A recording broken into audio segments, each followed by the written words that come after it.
Power has a pulse. Julius Caesar felt it first in the fever dreams of his youth, throbbing beneath the marble skin of Rome like a promise waiting to be kept. He would spend his life chasing that rhythm, until the day it synchronized with his own heartbeat, and then stopped altogether. Some men climb to power, others are born to it. Caesar did both, and then invented new ways of ascending altogether. Born into nobility, but not extraordinary wealth, he understood early that Rome was not just a city of stone and law, but a living organism that could be seduced, manipulated, and ultimately possessed by anyone who understood its true nature. Modern psychological profiles might label him a high-functioning sociopath with narcissistic tendencies, but such clinical terms fail to capture the full complexity of a man who could weep over Pompey's severed head while orchestrating the deaths of thousands. He was a contradiction wrapped in purple robes, a populist aristocrat, a merciful conqueror, a dictator who defended the Republic by destroying it. Men willingly believe what they wish to believe, he wrote in his commentaries. The words reveal both his insight into human nature and his talent for exploiting it. Every victory, every conquest, every political maneuver was accompanied by a carefully crafted narrative that made the unprecedented seem inevitable. The historical record paints him in broad strokes: his conquest of Gaul, his civil war against Pompey, his romances with Cleopatra and others, his eventual assassination. But between these lines lies a more nuanced portrait, a man who understood that power was not just about force, but about perception, not just about winning, but about making victory seem preordained. His early life shaped him in ways that would echo through history. The loss of his father at 16, his near execution during Sulla's proscriptions, his capture by pirates. Each event seemed to harden something within him while sharpening his understanding of power's true nature. When he crucified those same pirates who had held him captive, it was not mere revenge, but a message written in blood. Caesar's mercy had limits, and his memory was long. Experience is the teacher of all things, he wrote. But what his experience taught him was that Rome's traditional power structures were more fragile than anyone realized. The Senate, the courts, the sacred boundaries between civil and military authority, all could be reshaped by someone bold enough to imagine a different order. His military campaigns in Gaul revealed another facet of his character, a combination of ruthlessness and clemency that would become his trademark.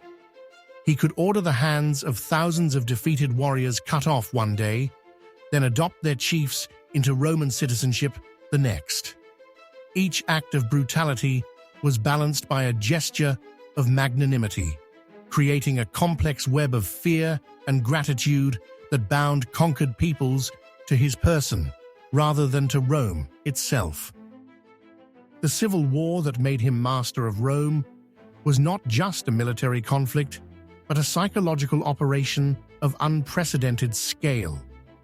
By presenting himself as the defender of Roman traditions while systematically dismantling them, he created a narrative so compelling that even his enemies found themselves playing parts in his script.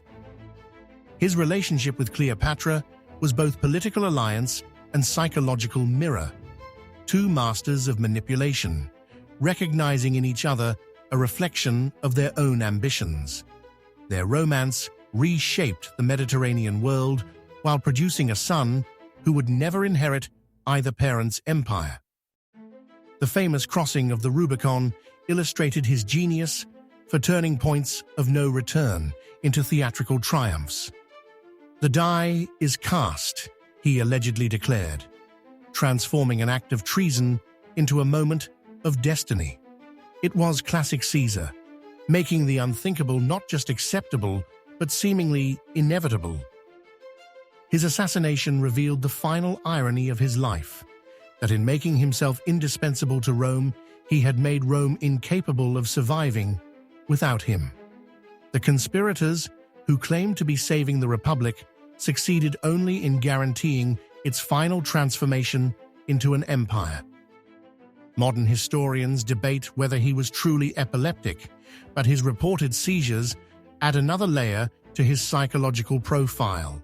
A man whose body could betray him at any moment, perhaps driving him to assert control over everything else within his reach.